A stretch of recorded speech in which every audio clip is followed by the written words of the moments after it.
Hello students and welcome back.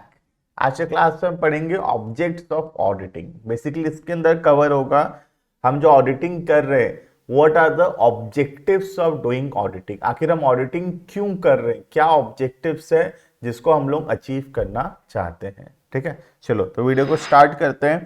Basically objective यहाँ पे 3 part में क्लासिफाइड है। एक है मेन ऑब्जेक्टिव, दूसरा है सब्सिडियरी ऑब्जेक्टिव्स और तीसरा है अदर ऑब्जेक्टिव्स। ठीक है, चलो स्टार्ट करते हैं।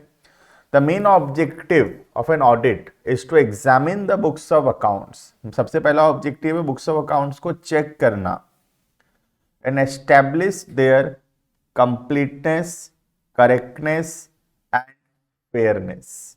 कंप्लीटनेस मतलब कुछ छूट तो नहीं गया, सारा ट्रांजेक्शन्स लिखा हुआ है। करेक्टनेस मतलब सही से लिखा हुआ है, गलत तो नहीं लिखा हुआ कहीं।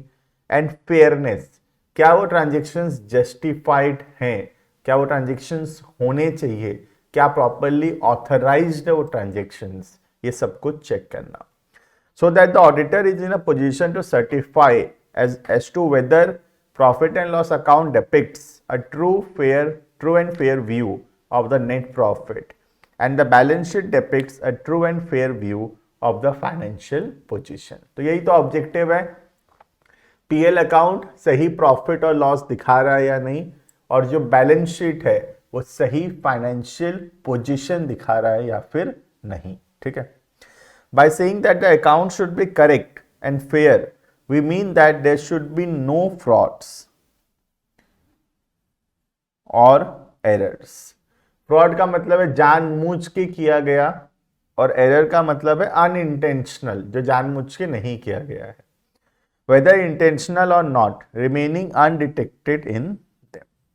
तो ऑडिटिंग का ऑब्जेक्टिव है कोई भी फ्रॉड या कोई भी एरर्स अनडिटेक्टेड नहीं होना चाहिए। अगर कोई भी फ्रॉड है, कोई भी एरर्स है, तो वो हम फाइंड आउट करना चाहिए। This is the objective of auditing.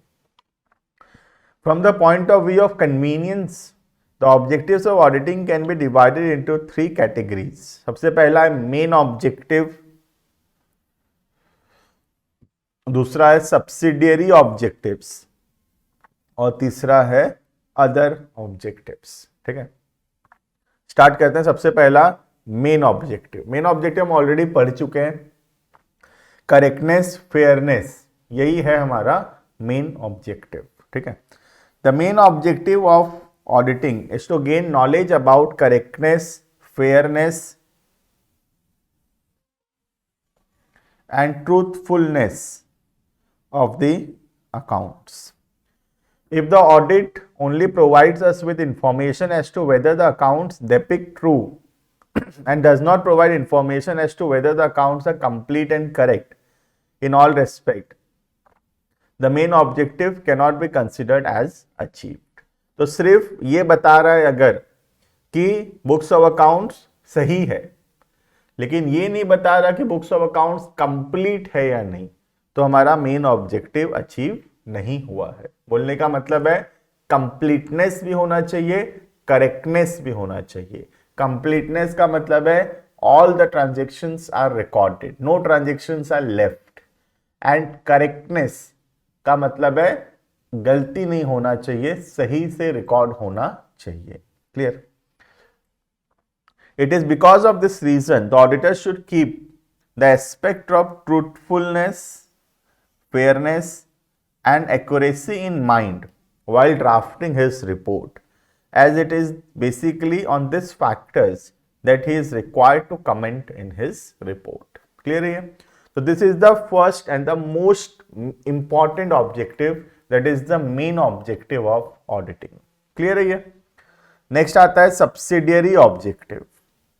The objects which help in attaining the main objective are known as subsidiary objective। तो जो मेन ऑब्जेक्टिव को अचीव करने में हेल्प करता है उनको बोलते हैं सब्सिडियरी ऑब्जेक्टिव्स।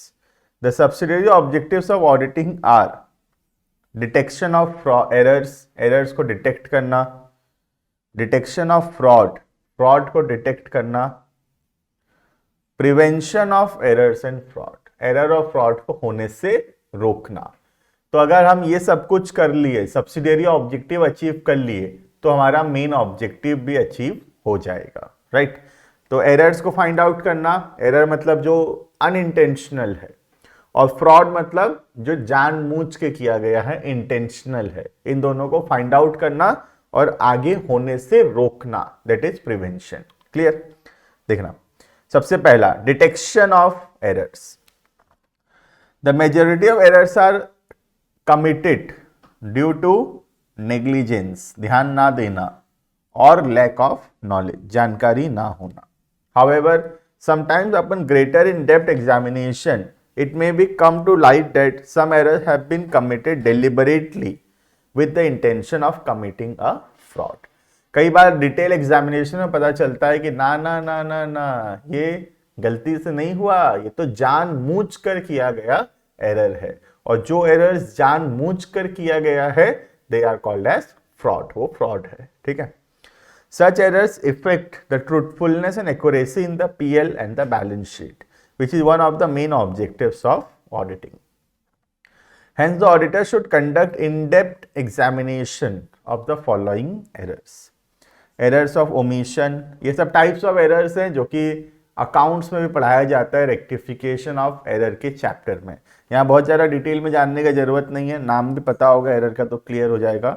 ओमिशन मतलब कुछ छूट जाना, कमीशन मतलब नॉर्मली कुछ कैलकुलेशन में गलती होना या कुछ पोस्टिंग में गलती होना। कंपेंसेटरी एरर मतलब कोई पुराने एरर को छुपाने के लिए नया एरर करना। एरर ऑफ प्रिंसिपल मतलब कोई बेसिक अकाउंटिंग प्रिंसिपल्स को फॉलो ना करना, like capital expenditure, revenue expenditures, ये सब में कुछ गलती करना। एंड एरर ऑफ डुप्लीकेशन मतलब कोई चीज को दो बार रिकॉर्ड कर देना। क्लियर है? तो ये सब है टाइप्स ऑफ एरर्स, और ये सब एरर्स को डिटेक्ट करता है एक ऑडिटर। ऑब्जेक्टिव यही है, एरर्स को डिटेक्ट करना। क्लियर? लेकिन ये कौन सा ऑब्जेक्टिव है? सब्सिडियरी ऑब्जेक्टिव, मेन ऑब्जेक्टिव तो कुछ और है। Clear? Next, detection of fraud. The detection of fraud is also one of the objectives of auditing. Frauds are those inaccuracies and errors which are committed intentionally, जानबूझ कर किया गया है, with the aim of harming the organization. Mistakes and errors in the books of accounts which have been committed in a planned manner and with a view of deceiving others is known as fraud.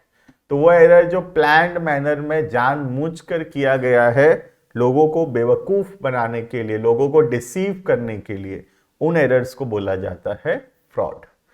Frauds are always committed by intelligent and scheming people and it is very difficult to detect fraud. Fraud हमेशा होशियार लोग करते हैं, intelligent लोग करते हैं, और पूरा कोशिश करते हैं उसको छुपाने का, इसलिए फ्रॉड को खोज पाना थोड़ा सा डिफिकल्ट है। It is necessary for the auditor to have a knowledge about the various types of fraud. Clear है? नेक्स्ट आता है फ्रॉड एंड एरर्स को प्रिवेंट करना। प्रिवेंट करना मतलब ऐसा सिस्टम लाना ऑर्गेनाइजेशंस के अंदर कि आगे चल के एरर्स और फ्रॉड ना हो। ठीक है? It is impossible for the auditor to put a complete end to all the fraud and error. पूरा तो बंद नहीं कर पाएगा ऑडिटर भी। However, due to moral pressure exerted by the auditor, frauds and errors can be reduced. अगर auditor लेकिन ठीक से काम करे तो बहुत हद तक ये कम हो सकता है। ठीक है? In fact the prevention of fraud and error is in the hands of the employees and the auditors can only give suggestion so as to reduce fraud and errors to a greater extent. Auditor तो सिर्फ suggestions दे सकता है, लेकिन actual में fraud रोकने का जो काम है वो किसके हाथ में है? That is in the hands of the employees. ठीक है? Even though frauds can be detected, errors should be made minimize the possible opportunities for a person to commit fraud. Since prevention is always better than cure. हम बचपन से सीखते हुए आए हैं कि प्रिवेंशन हमेशा बेहतर है क्योर से। Sometimes frauds are committed so cleverly and intelligently that it becomes extremely difficult to detect them. However, if the auditor examines the transaction in detail, such frauds can be detected to a large extent. तो पहले से बता रहा हूं कि जो चोरी करेगा वो पूरा कोशिश करेगा चोरी को छुपाने का, इसीलिए चोरी को खोजना ज्यादा डिफिकल्ट होगा।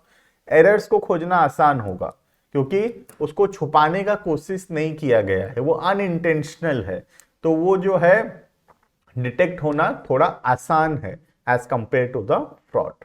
Clear? Next, main objective, sorry last है अदर ऑब्जेक्टिव्स। क्या क्या अदर ऑब्जेक्टिव्स है ऑडिटिंग का, देखना। सबसे पहला, moral pressure on employees.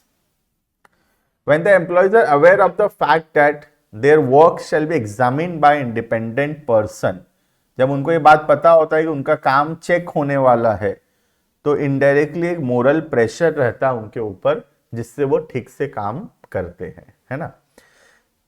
It works as an indirect pressure on them and hence they work with such greater regularity, efficiency and caution.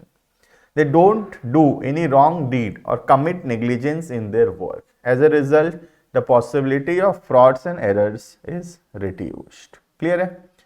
तो अगर कोई चेक करने वाला होगा तो अपने आप एक मोरल प्रेशर होता है एम्प्लॉय के ऊपर, जिसके वजह से वो अपने आप ही ठीक से काम करेगा।